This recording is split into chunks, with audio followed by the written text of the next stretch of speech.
जय Hind my dear students. आज हम लोग आए हैं एक बहुत इंपॉर्टेंट टॉपिक के साथ जिसका नाम है ज्योग्राफिकल थॉट। आज हम लोग देख रहे हैं ज्योग्राफिकल थॉट। इसको हिंदी में कहते हैं भौगोलिक चिंतन, भौगोलिक समझ, भौगोलिक सोच, भौगोलिक विचार। और जैसा कि आपको पता है कि यह जो टॉपिक है यह आपका यूजी सेमेस्टर 4th में भी पढ़ना है, यूजी सेमेस्टर 6 में भी पढ़ना है, पोस्ट ग्रेजुएशन में भी पढ़ना है, नेट एग्जामिनेशन भी पढ़ना है और सिविल सर्विसेज में भी पढ़ना है।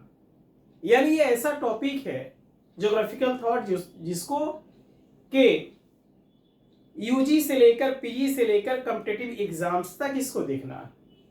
अब इस ज्योग्राफिकल थॉट में आज जिस टॉपिक को हम लोग लेके आए हैं उसका नाम है determinism versus possibilism versus new determinism. यानी ये 3 टॉपिक है। एक का नाम है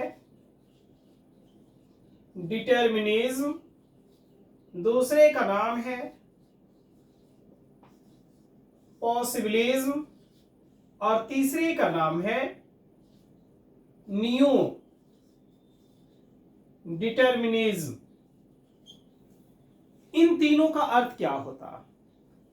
इसको हम लोग कहते हैं डिटर्मिनिज्म को निश्चयवाद, निश्चयवाद। इसको कहते हैं संभववाद और इसको कहते हैं हम लोग नव निश्चयवाद, नव निश्चयवाद, या इसी को कहते हैं वातावरण निश्चयवाद, या इसी को हम लोग कहते हैं इन्वायरमेंटल डिटर्मिनिज्म। इसी को हम लोग कहते हैं इन्वायरमेंटल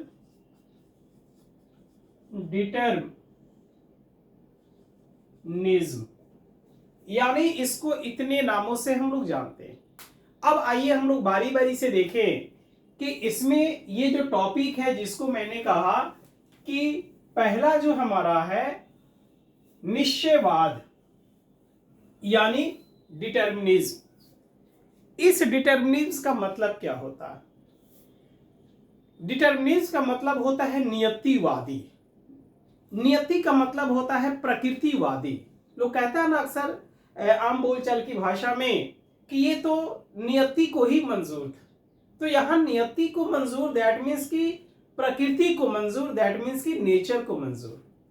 और नेचर जैसा चाहेगी वैसा ही करेगी, क्योंकि हम सब जानते हैं कि अगर ये हमारी पृथ्वी है और इस पर हम मानव, जीव जंतु, पेड़ पौधे सब इस पर हम लोग निवास कर रहे हैं, तो चूंकि इसके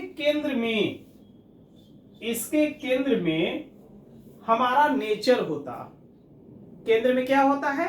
नेचर होता है, और इसके चारों तरफ क्या होता है? ह्यूमन बिहेवियर होता। यानी यह हमारा नेचर जिस तरह से चाहती है, हम इंसानों को, हम मानव हैं और मानव क्या करते हैं, जैसा ये हमारा नेचर हमको परमिशन देता है, जिस तरह से हमारा नेचर हमें वर्क करने के लिए अलाउ करता है, परमिट करता है, उसी के मुताबिक हम लोग अपना वर्क करते हैं। यानी नेचर जैसा चाहती है, प्रकृति जैसा चाहती है, वैसे इंसानों को नचाती है। तो ये हमारा विचार कब था? तो जब ज्योग्राफिकल थॉट में, भौगोलिक चिंतन में लोगों की समझ विकसित होने लगी, तो लोगों ने यही देखा कि भाई हमारे व्यवहारों पर, हमारे क्रियाकलापों पर तो यह हमारा नेचर का नियंत्रण है। यानी हमारे ह्यूमन बिहेवियर को कंट्रोल करने वाला हमारी प्रकृति है, हमारा नेचर है। और इस डिटर्मिनिज्म की शुरुआत जर्मनी में हुई। कहां हुई? जर्मनी में हुई। और जर्मनी में शुरुआत करने वाले इसको कौन थे? प्रकृतिवादी कौन थे, निश्चयवादी विचारधारा को देने वाले कौन थे, तो उनका नाम था फ्रेडरिक रेटजेल। तो चूंकि इन्होंने फ्रेडरिक रेटजेल ने ये विचार दिया, और फ्रेडरिक रेटजेल को हम लोग father of modern human geography भी कहते हैं, फादर ऑफ डिटर्मिनिज्म भी कहते हैं, फादर ऑफ इन्वायरमेंटल डिटर्मिनिज्म भी कहते हैं। तो इन्हें फ्रेडरिक रेटजेल को, जो कि जर्मनी के रहने वाले थे, उन्होंने यही बातें कही कि मानव व्यवहारों पर, इंसानों के व्यवहारों पर प्रकृति कंट्रोल करती है, प्रकृति जैसा चाहती है वैसा हमें काम करने के लिए मजबूर करती है। जैसे अगर हम अपनी जरूरत के मुताबिक या अपने मन मर्जी से हम चले जाएं अंटार्कटिका में, तो चूंकि अंटार्कटिका में आपको पता है कि वहां का टेम्परेचर फ्रीजिंग पॉइंट से काफी नीचे है, वहां आपको अपने अनुकूल नहीं रह पाएंगे आप। अगर आप सोचे कि मैं अंटार्कटिका में जाकर टी शर्ट पहन के रह जाऊं तो संभव नहीं है, शर्ट पहन के रह जाऊं तो संभव नहीं। क्यों? क्योंकि प्रकृति वहां को मजबूर कर देगी कि आप जितना ज्यादा गर्म कपड़ा हो आप उसको धारण कीजिए, क्योंकि प्रकृति को ये मंजूर है। तो वहां प्रकृति आपको नचाने का काम करती है, घुमाने का काम करती है। यानी मानवीय व्यवहारों पर इस प्रकृति का नियंत्रण जब होता है तो उस विचार को कहते हैं नियतिवादी विचारधारा, डिटर्मिनिज्म। एक अमेरिकी भूगोलवेता थी ईसी सेम्पल, ईसी सेम्पल जिसको एलेन चर्चिल सेम्पल कहते हैं। तो एलेन चर्चिल सेम्पल ने भी ये जो डिटर्मिनिज्म है, निश्चयवाद है, इन्होंने इसकी वकालत की। इन्होंने कहा कि हमारी जो उपज है, हमारी जो पैदाइश है, इस प्रकृति के धूल से हुई है, इस नेचर की मिट्टी से हुई है, और जैसी हमारी प्रकृति चाहती है वैसा हमसे काम लेती है, और जब प्रकृति चाहती है हमें समेट लेती है, और अंततः हम इसी मिट्टी के धूल में विलीन हो जाते हैं, मिल जाते हैं। तो ये एलेन चर्चिल सेम्पल ने कहा, जो रेटजेल की शिष्या थी। उसी तरीका से एक और भूगोलवेता है जिनका नाम है एल्सवर्थ हंटिंगटन। उन्होंने spring of civilisation and climate of civilisation में स्पष्ट रूप से लिखा है कि मानवीय व्यवहारों पर जलवायु का नियंत्रण, जैसी जलवायु चाहती है वैसा हम व्यवहार करते हैं। सऊदी अरब में इस्लाम धर्म की उत्पत्ति होती है मरुस्थलीय क्षेत्रों से।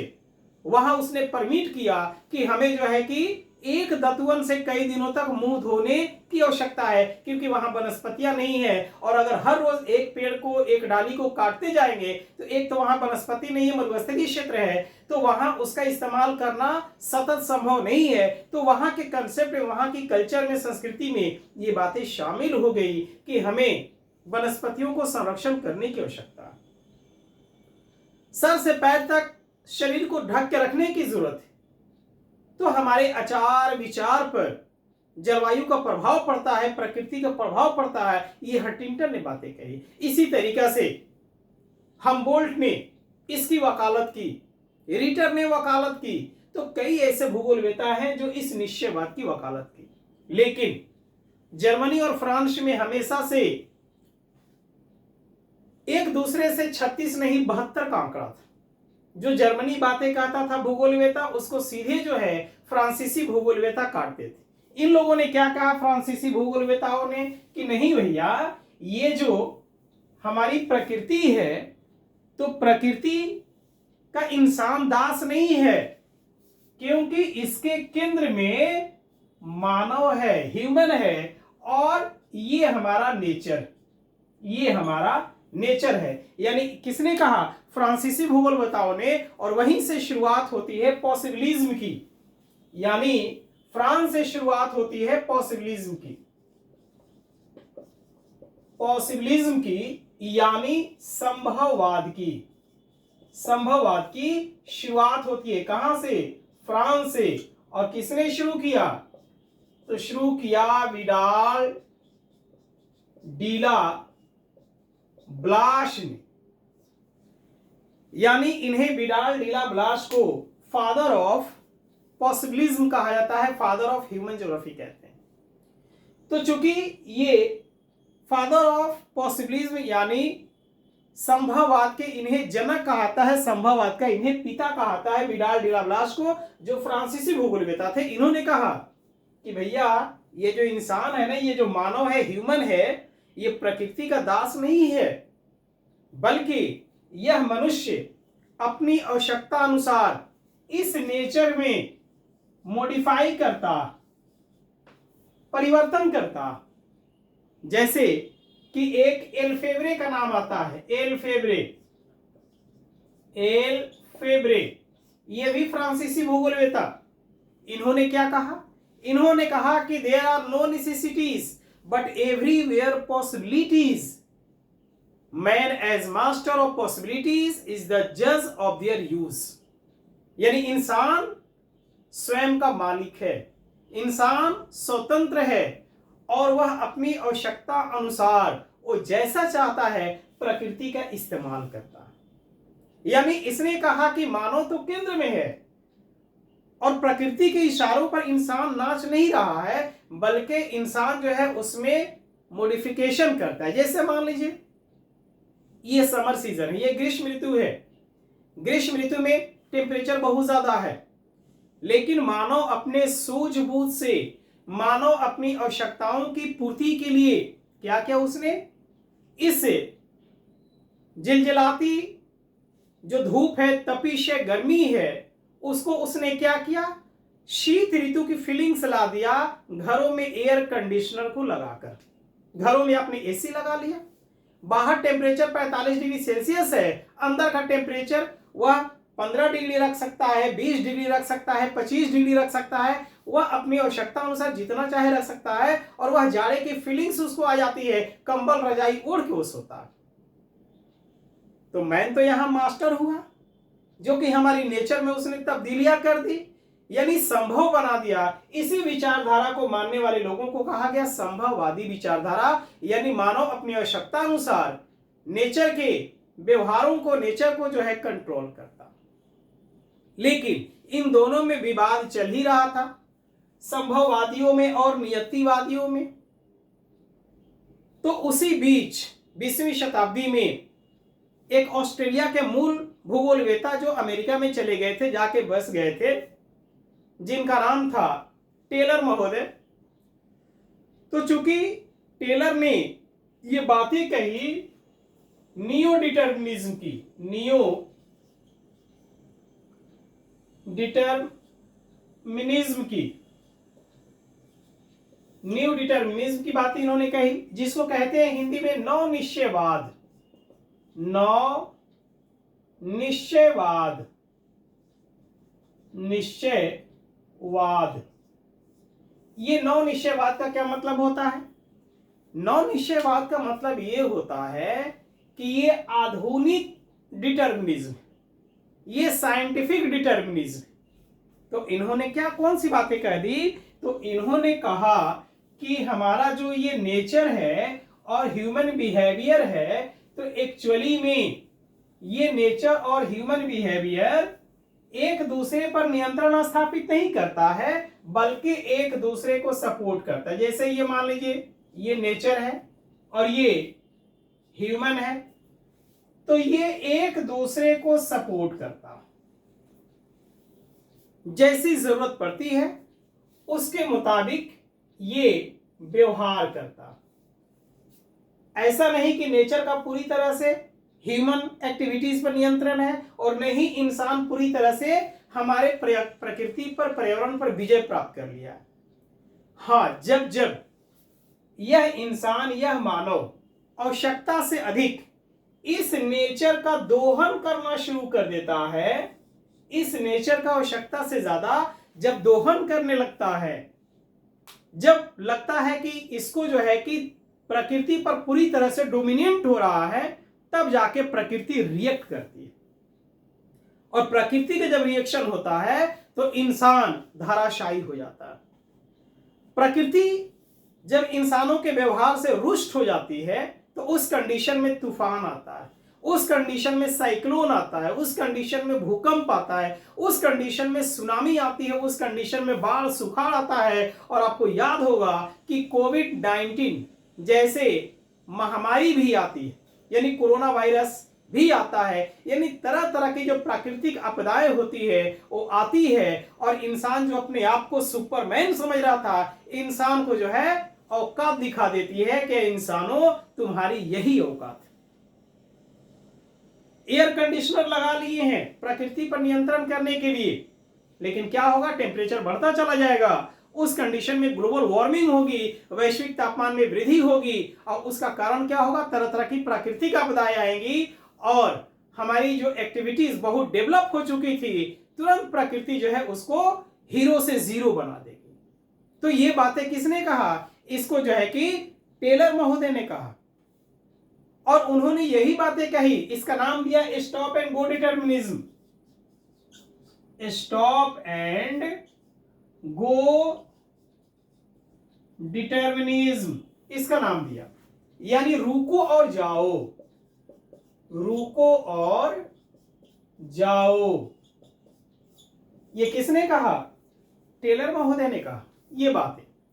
और उन्होंने कहा कि हमारी प्रकृति जो है ना, इंसान को कहती है कि पहले तुम रुको और मैं तुम्हें आदेश दूंगी, तब तुम्हें आगे जाना है। तो उसके मुताबिक इंसान व्यवहार करता है। इसी को कहा गया साइंटिफिक डिटर्मिनिज्म, इसी को कहा गया वैज्ञानिक डिटर्मिनिज्म, इसी को कहा गया न्यू डिटर्मिनिज्म। तो इस तरह से हमारे भूगोल में, ज्योग्राफिकल थॉट में ये 3 तरह के आधुनिक विचार हैं, जो सेमेस्टर 4th में भी पढ़ना है, सेमेस्टर 6 में भी पढ़ना है, और भी कॉम्पिटिटिव एग्जाम्स में भी इसको पढ़ना है। तो मिलते हैं हम लोग अगले क्लास में अगले टॉपिक के साथ। Thank you very much.